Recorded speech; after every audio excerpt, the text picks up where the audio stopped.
હું અહીંયા ધારાસભ્ય રહું ત્યાં સુધી જે માણસ મને મળશે એને મારે નાચ નથી પૂછવાની, ક્યાં મત આપવો છો, કઈ પાર્ટી છે એ નથી પૂછવાની. મારો નિયમ છે કે હું એવો નુગરો માણા નથી કે ગામમાં જઈને મેળું મારું તમે ક્યાં આમ કર્યું તમે ક્યાં, એવું જેને જે કર્યું ભગવાન હવને રાજી રાખે. નમસ્કાર, હું છું ભૂમિ જાની, આપ જોઈ રહ્યા છો સત્યાર્થ મંથન. વિસાવદરમાં ગોપાલ ઇટાલિયાની જીત બાદ ત્રીજા જ દિવસે ગોપાલ ઇટાલિયા એ રાજપરા ગામની અંદર જાય છે અને આ ગામની અંદર તે ત્રણ મહત્વની વાત કહે છે, જેમાં એક કાર્યાલય ખોલવાની વાત કહે છે, સાથે જ કેવી રીતે ગામના જે પ્રશ્ન હશે, જે લોકોના અલગ અલગ મુદ્દાઓ છે તેનું નિરાકરણ કેવી રીતે લાવશે એ પણ વાત કહે છે, અને સાથે જ વિધાનસભાના ગૃહની અંદર કયા પ્રશ્નો ઉઠાવવા અને તેના માટે લોકોની જ્યારે જ્યારે જરૂરિયાત પડશે ત્યારે કેવી રીતે રણનીતિ ઘડી અને એ મુદ્દા પર કામ થશે તેના પર એ વિશેષ વાત કરે છે અને લોકોને સંબોધિત કરે છે.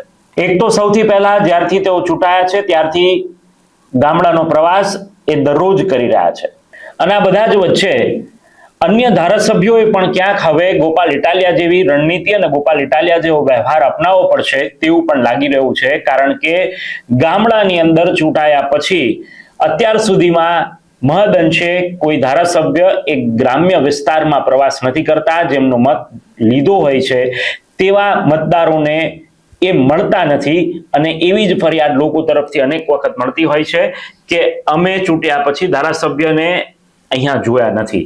જ્યારે ગોપાલ ઇટાલિયા એ છાપ મિટાવતા જોવા મળે છે અને એવી છાપ ઊભી કરી રહ્યા છે કે હું ધારાસભ્ય તરીકે ચૂંટાયા પછી ગ્રામ્ય વિસ્તારનો સતત પ્રવાસ કરીશ અને લોકોના મુદ્દાઓ જાણતો રહીશ અને લોકોના જે પણ મુદ્દાઓ છે તેનું નિરાકરણ લાવવા માટેના પ્રયત્ન કરીશ. એટલે આ બધું જ અત્યારે ગોપાલ ઇટાલિયા કરી રહ્યા છે, અને જેના કારણે અન્ય ધારાસભ્યોએ પણ ક્યાંક આવી નીતિ અપનાવી પડશે તેમના વિસ્તારમાં એવું ચોક્કસપણે લાગી રહ્યું છે. શું કહી રહ્યા છે ગોપાલ ઇટાલિયા આ સંબોધનની અંદર રાજપરા ગામના લોકોને, આવો જોઈએ આ વિડીયો.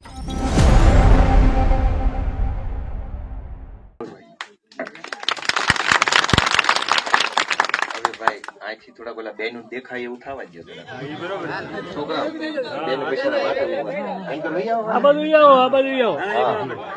બેનું ને તે બેનું આશીર્વાદ તમારું હાલ્યું છે ઈ જોવે ને કા કેવો લાગે છે. ભારત માતા કી.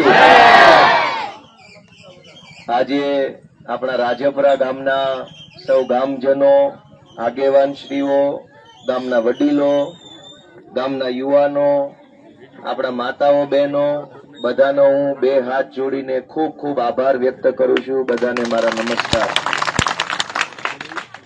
તમે બધાએ ભેગા મળીને મને ખૂબ આશીર્વાદ આપ્યા, ખૂબ પ્રેમ આપ્યો, અને જેમ તમે એક નાના એવા રાજપરા ગામના નાના એવા ખેડૂત પરિવારના વ્યક્તિ છો, એમ હું હાવ નાનો એવો માણસ છું, પણ તમારા પ્રેમે મને કેવડો મોટો બનાવી દીધો, અને એટલે હું તમારા બધાનો આભારી છું. આમ તો હું જયારે ગામડે ગામડે ચૂંટણી પ્રચારમાં જતો હતો ત્યારે બે બહુ મોટી પીડા હતી ગામો ગામની લોકોની, અને આ મલક એટલો બળુકો છે કે ગમે એ નેતાને મોઢો મોઢ પૂછી લે છે, એ સારી વાત છે. હું અહીંયા સોરે અહીંયા સામે જોડ્યો ને આપણી મીટિંગ રહેતી હતી, દરેક આ મંદિરે દરેક ગામમાં લોકો બે વસ્તુનો પ્રશ્ન હતો કે ભાઈ પછી આ પાછો ભગી નહીં જાય ને, એ પહેલી ઉપાધિ હતી. અને બીજી ઉપાધિ એવી હતી કે પછી પાછો આવશે તો ખરો ને, કેમ કે આ રાજકારણના ઇતિહાસમાં જે ચૂંટણી જીતી જાય ને પછી વળી જતા વયા જાય કે હવે ગોતવાનો, પછી આવતી ચૂંટણી હાથ વગો આવે. એટલે મારે ઈ વાતનો ખુલાસો આપવો ભારે પડતો હતો કે ભાઈ હું એવો નથી, હું આવું એવો છું, પણ કોઈ માને કેમ? કેમ કે અગાઉ જેટલા જોયા હોય એવા જ જોયા હોય, એટલે એમ કે ભાઈ આવું જ બધા કે છે તું એવો હતો. હવે આ વોટ તમે મને ટાણું ઈ વાતનું આપ્યું, હું આખા મલકમાં જઈને કહી શકું હું તો આવું એવો છું. આ તમે જીતાડ્યો તો હવે હું કહી શકું કે જો આ આવે છે ને આવ્યો, હું માણંદિયા જઈને આવ્યો, વિચાર કરો. નાનું ગામ છે, નતર ઈ ગામમાં તો કોઈ ચૂંટણી ન જાય. નાનું ગામ હોય સંખ્યાની દ્રષ્ટિએ, મોટી મોટી પાર્ટીઓ, મોટા મોટા નેતા હોય, એને 200 મતનું તો હિસાબમાં ન હોય. પણ મને ઈ લાગણી છે કે મારી જેવા નાના એવા જુવાનિયાને તમે આટલો બધો પ્રેમ આપ્યો છે તો મારે હવે કેટલું બધું દોડવાનું છે એ મને ખબર છે. અને એટલે હું આ જો વરસાદનું ટાણું છું. નગર અત્યારે તો નેતાના કપડા બગડે, પગ બગડે, એ નો બહાર નીકળે, એના લુગડા ગંદા થાય, ઈ નો નીકળે આવા પાણીમાં. ખોટી વાત હોય ના પાડો. આપણે ભાઈ તમારી જેવા માણસ, આ તો ઠીક છે ગામમાં સોરે રાખ્યું, તમે કોકના ખેતરે રાખો, તમે ન્યા ભેગા થઈ ગયા. પણ હું તમારા બધાનો આભાર માનવાની સાથે સાથે 2-3 બાબતની માહિતી પણ આપતો જાઉં કે હવે અહીંયા વિસાવદરમાં ધારાસભ્યની ઓફિસ ખોલવાની છે. થોડોક મોટો માગ મળે એ ગોતી રહ્યા છીએ, કેમ કે હાંકડી જગ્યામાં ઓફિસ કરવી નથી, કેમ કે 20 વર્ષ સુધીની ખોલવાની છે. એટલે પછી અત્યારથી પહેલા થાય પાછી ખોલવી, એટલે એ થોડોક મોટા માગ વાળી ઓફિસ ખુલે. 3 વકલમાં કામ કરવાનું છે. પહેલા કામ છે નાના નાના કામ. નાના નાનામાં કૂપનનું કામ હોય, કઈક દાખલો કઢાવવો છે, કઈક પ્રમાણપત્ર લેવું છે, કઈક સરકારી યોજનાના ફોર્મ ભરવા છે, ભરાઈ ગયેલા ફોર્મનું શું થયું એ કઈક પૂછવું છે. એવું ઝીણું ઝીણું વ્યક્તિગત લેવલનું કામ હોય, કેમ કે એ વ્યક્તિગત કામ છે, આખાનું બધાનું ન હોય, કોકનું કાંઈક કોકનું કાંઈક. એ નાના નાના બધા કામમાં તમને કાયમ માટે મદદ મળી રહે. ફોર્મ ભરી દે, અરજી કરી દે, ઓનલાઈન કરવું તો ઓનલાઈન કરી દે, ઝેરોક્સ કાઢવી હોય ઝેરોક્સ કાઢી દે, કઈક જે કરવું હોય એ ઝીણા ઝીણા નાના નાના બધાયના કામ ધારાસભ્યની ઓફિસેથી થાય એવી વેતરણ હું કરી રહ્યો છું. 15 દિવસમાં ઓછામાં ઓછા 7-8 દીક, 10 દીક, 15 દીક, મોડામાં મોડું મહિનો. પણ ઈ ત્યાં સુધીમાં ઓફિસ ચાલુ થઈ જાય પછી બધા આટો ફેરો કાયમ મારતા રહીજો ઓફિસ, એટલે જાગતું પડલ રહે. બીજી વકલ છે, મોટા મોટા કામ છે જેમાં એક ગામથી બીજા ગામનો રોડ હોય, કઈક બેઠું નાળું હોય અને જરાક ઊભું કરવાનું હોય, કઈક ગામની નિહાળમાં એક રૂમ બનાવવાનો બાકી હોય, કઈક મહણિયા ફરતે વંડી કરવાની બાકી હોય, કઈક પ્રોટેક્શન દિવાલ હોય. આવા મોટા થોડાક માપના મોટા, નામ નાના ની નામ મોટા ની એવા કામ છે. તો ઈ હવે ગામના વલ્લભ બાપા જે કઈ બીજા આગેવાનો છે એની હારે ભેગા મળીને રાગે રાગે, કેમ કે ઉભા ઉભા નથી થવાનું, હું ખોટી વાત કરું એનો અર્થ નથી, પણ હારે મળીને તાલુકા પંચાયતમાં જાશું, પ્રાંતમાં જાશું, સંકલનની મીટિંગમાં જાશું, કલેક્ટરને મળશું, જે કઈ વ્યવસ્થા હોય એમાં જોડાઈને મહિને, 1.5 મહિને, 2 મહિને, 6 મહિને તે કામ ચાલુ થાય અથવા પૂરું થાય અથવા હાથ વગું આવે એવી કોશિશ હું કરવાનો છું. તો પહેલું કામ છે વ્યક્તિ દીઠ કામ હશે એની મદદ મળશે. લાગઠ વાળું કામ ગામ આખાનું હૈયારું હશે એમાં હારે મળીને આપણે ચાલુ કરી દેવું. અને મોટા મુદ્દાનું કામ, ઇકોઝોનનું કામ, જમીન માપણીનો મુદ્દો, માલધારીઓના મુદ્દાઓ છે, જંગલમાં ચરાવા જવાનો હકનો મુદ્દો છે, વાડાનો મુદ્દો છે, એવા મુદ્દા વિધાનસભામાં મૂકવા પડશે. તો એ મોટું કામ વિધાનસભામાં, નાનું કામ આ તાલુકા અને જિલ્લામાં, અને છૂટક કામ છે એ ધારાસભ્યનું ઓફિસે. આવી વેતરણ હું કરીને આવ્યો છું. આ બધું બરાબર છે મારી વાત? હવે એમાં તમારે બધા મને ટેકો રાખવાનો છે, કેમ કે આપણે જયારે મોટું કામ કરવું હોય ત્યારે બધાને જરૂર પડે, અને હવે હારે રે તો સારું થાય, રૂડું થાય. મારો એક નિયમ છે કે હું અહીંયા ધારાસભ્ય રહું ત્યાં સુધી જે માણા મને મળશે એને મારે નાચ નથી પૂછવાની, અને ક્યાં મત આપો છો, કઈ પાર્ટીમાં છે એ નથી પૂછવાની. મારો નિયમ છે. તમે હું કામ લઈને આવ્યા જેટલી જ વાત કરવાની છે, જે નાચના હોય. આપણે કઈ એવી ચર્ચામાં પડવું નથી કયા નાચના છો, કઈ પાર્ટીમાં હતા, તમારા ગામે ક્યાં મત આપ્યા, એ કોઈ હિસાબ કિતાબ કરવો નથી. પ્રેમનો હિસાબ ન હોય, જેને જ્યાં દીધા ને. હું કોઈ, કેમ કે હું એવો નુગરો માણા નથી કે ગામમાં જઈને મેળું મારું તમે ક્યાં આમ કર્યું, તમે ક્યાં, એવું જેને જે કર્યું ભગવાન હવને રાજી રાખે. પણ તોય હું જીતી ગયો તો હવે બધાનું કામ કરવાનું છે, એ મારો વિચાર છે. એટલે મારે કોઈને, તમે જિંદગીમાં મને એવું સાંભળતા જોવો બીજી વાર ન આવવા દેતા. આપણે કોઈને એવું કેવું નથી, પણ બધાનો પ્રેમ આ વખતે નથી મળ્યો એનો આવતી વખતે કેમ મળે એ વેતરણ કરવાની છે. આ વખતે કોઈ પણ માણસ ચૂકી ગયો મને આશીર્વાદ આપવાનું, તો બીજી વાર એ માણસ સૌથી પહેલો લાઈનમાં કેમ ઉભો રહે એ વેતરણ હું છું અત્યારે.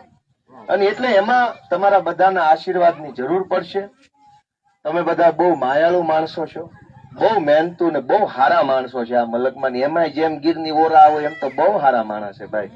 અને હું તો તમારો હું ઋણ ઉકારી શકું ભાઈ. તમે મારી જેવો નાના માણસ, મને તો આ 3 દીથી એમ લાગે છે શું થઈ ગયું છે.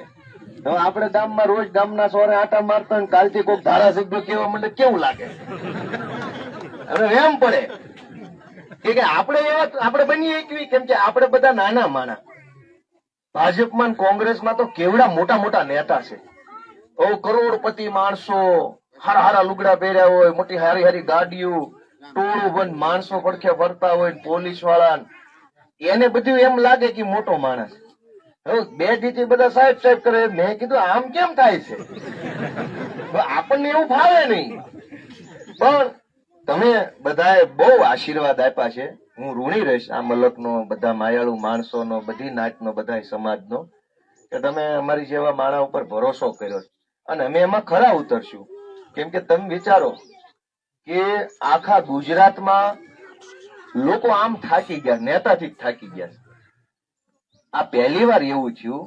ઓલા આગળના ગામમાં ગયો, એક બેન તો મને ભાળીને રોવા માંડ્યા અને રોતા રોતા એને દુખણા લીધા મારા અને એને મેં કીધું કેમ મારી રોવો છો, હું ઉપાધિમાં?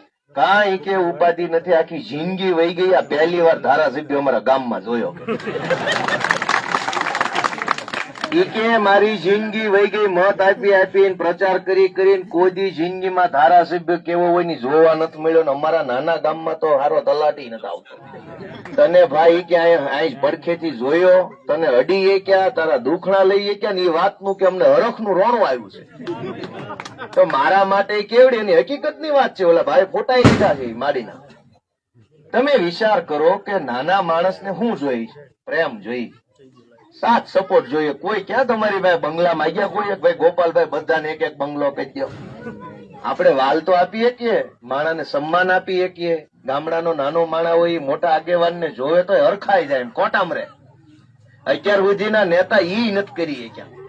ગામમાં આવે ગરીબ માણાના ઘરે બેહે, ચા પાણી પીવે તો માણા મોજમાં રહે. હાલો ભાઈ અમારા ઘરે કોઈક નેતા આવ્યો, અમારું માન સન્માન વધ્યું.